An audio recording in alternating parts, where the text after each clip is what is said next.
বৈশাখের শুরুতেই উত্তুঙ্গ পারদ। 7 জেলায় তাপমাত্রা পেরোলো 40 ডিগ্রি। 2 জেলাতে আবার তাপমাত্রা ছাড়ালো 41 ডিগ্রি। চৈত্রের শেষ বেলাতেও কালবৈশাখী হয়নি। বৈশাখের পয়লাও কেটেছে শুষ্কভাবে। এবার বৈশাখের প্রথম সপ্তাহের জন্য কোনো স্বস্তির খবর দিতে পারল না আবহাওয়া দপ্তর। আপাতত উত্তর পশ্চিমের বাতাস বঙ্গের আবহাওয়ার হাল নির্ধারণ করবে। এই কয়েকদিনই শুষ্ক থাকবে আবহাওয়া, চড়বে পারদ। দক্ষিণবঙ্গের জেলাগুলোতে প্রধানত শুষ্ক উত্তর পশ্চিম দিকের বাতাসের জেরে 16 থেকে 19 এপ্রিলের মধ্যে তাপপ্রবাহের অবস্থা জারি থাকবে।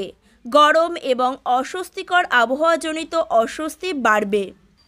দিনের তাপমাত্রা স্বাভাবিকের থেকে বেশি হবে বলেই জানিয়েছে আবহাওয়া দপ্তর। আগামী 4 থেকে 5 দিনের মধ্যে দক্ষিণবঙ্গের জেলাগুলোতে এক ধাক্কায় 2 থেকে 4 ডিগ্রি তাপমাত্রা বেড়ে যাবে। বাতাসে আর্দ্রতা থাকবে 80 থেকে 90% উপকূলীয় জেলাগুলোতে, যার ফলে সারাদিনই ঘর্মাক্ত প্যাচপ্যাচে অবস্থা বজায় থাকবে। আগামী 17 এবং 18 তারিখ তাপপ্রবাহের হলুদ সতর্কতা জারি করা হয়েছে। দক্ষিণবঙ্গের পূর্ব মেদিনীপুর, পশ্চিম মেদিনীপুর, ঝাড়গ্রাম, দক্ষিণ 24 পরগনা, পুরুলিয়া, বাঁকুড়া, পূর্ব বর্ধমান এবং পশ্চিম বর্ধমানের জেলাগুলোতে তাপপ্রবাহের অবস্থা জারি থাকবে এবং দক্ষিণবঙ্গের বাকি জেলাতে আর্দ্র এবং অস্বস্তিকর আবহাওয়া বজায় থাকবে। 19 তারিখও হলুদ সতর্কতা থাকছে এই জেলাগুলোতে। প্রবল গরমে পুড়ছে বাংলা।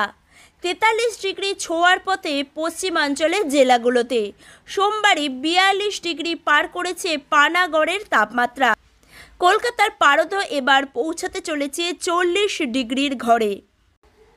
আজ মঙ্গলবার কলকাতার সর্বোচ্চ তাপমাত্রা 38.7 ডিগ্রি সেলসিয়াস, যা স্বাভাবিকের থেকে 3 ডিগ্রি বেশি। মেদিনীপুর, বাঁকুড়া এই সমস্ত জেলাগুলোতে তাপমাত্রা রয়েছে 41 ডিগ্রি সেলসিয়াস। তারই মধ্যে সুখবর রয়েছে উত্তরবঙ্গের জন্য। বৃষ্টির সম্ভাবনা রয়েছে উত্তরের ওপরের 5 জেলায়। বজ্রবিদ্যুৎ সহ বৃষ্টি হতে পারে উত্তরবঙ্গে। প্রবল গরমে পুড়ছে বাংলা। জেলায় জেলায় তাপপ্রবাহের সতর্কতা জারি করা হয়েছে।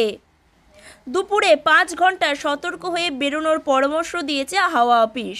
সকাল 11টা থেকে বিকেল 4টে অবধি খুব দরকার না হলে বাড়ির বাইরে না বেরোনোই ভালো। সাধারণ মানুষকে কিছু সতর্কতা অবলম্বন করার কথা বলেছে আবহাওয়াবিদরা। সেগুলো কি জেনে নিন। তাপ সাধারণ মানুষের জন্য সহনীয়, কিন্তু শারীরিকভাবে দুর্বল, শিশু, বয়স্ক বা যারা দীর্ঘস্থায়ী রোগে আক্রান্ত তাদের জন্য খারাপ প্রভাব নিয়ে আসতে পারে। দীর্ঘ সময়ের জন্য সূর্যের তেজ লাগলে তা থেকে হিট স্ট্রোক বা অন্য শারীরিক সমস্যা হতে পারে। এ সময় হিট ক্র্যাম্প বা র্যাশ হওয়ার সম্ভাবনা থাকে। এসব সমস্যা এড়াতে সকাল 11টা থেকে বিকেল 4টের মধ্যে দীর্ঘক্ষণ রোদে না থাকাই শ্রেয়। এ সময় বাইরের কাজ এড়িয়ে চলুন। হালকা ওজনের হালকা রঙের ঢিলে ঢালা সুতের কাপড় ব্যবহার করুন। মাথা ঢেকে রাখুন। কাপড়, টুপি বা ছাতা ব্যবহার করুন। ডিহাইড্রেশন এড়াতে তৃষ্ণার্ত না হলেও পর্যাপ্ত জল খেতে থাকুন। ওআরএস খান। ঘরে তৈরি পানীয় যেমন লস্যি, তোরানি, লেবু জল, বাটার মিল্ক ইত্যাদি যা শরীরকে পুনরায় হাইড্রেট করতে সাহায্য করে এমন কিছু পান করতে থাকুন। যদি হঠাৎ কেউ অজ্ঞান হয়ে যান বা অসুস্থ বোধ করেন, অবিলম্বে কোনো ডাক্তারের কাছে যান বা হাসপাতালে যোগাযোগ করুন। আবহাওয়াবিদের এই সতর্কতাগুলি মেনে চলুন। সুস্থ থাকুন। ভিডিওটি সকলের মাঝে শেয়ার করুন। ভালো লাগলে লাইক করবেন, আর আপনি যদি চ্যানেলে নতুন এসে থাকেন তাহলে চ্যানেলটিকে সাবস্ক্রাইব করে রাখুন। ধন্যবাদ।